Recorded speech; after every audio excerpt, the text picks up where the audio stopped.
reporting live from Mosteiro dos Rejónimos in Lisboa, where the ceremony of the royal wedding between Dom Duarte Pio de Bararacha and Dona Isabel de Herrera has just finished.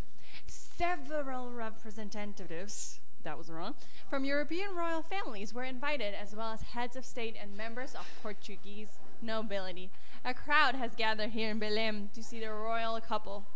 Dom Duarte and Dona Isabela are currently at the reception, treating the guests to a number of national products. It's all for now in this live report. We will keep you updated following the celebrations here in Belém. It was nice to see you.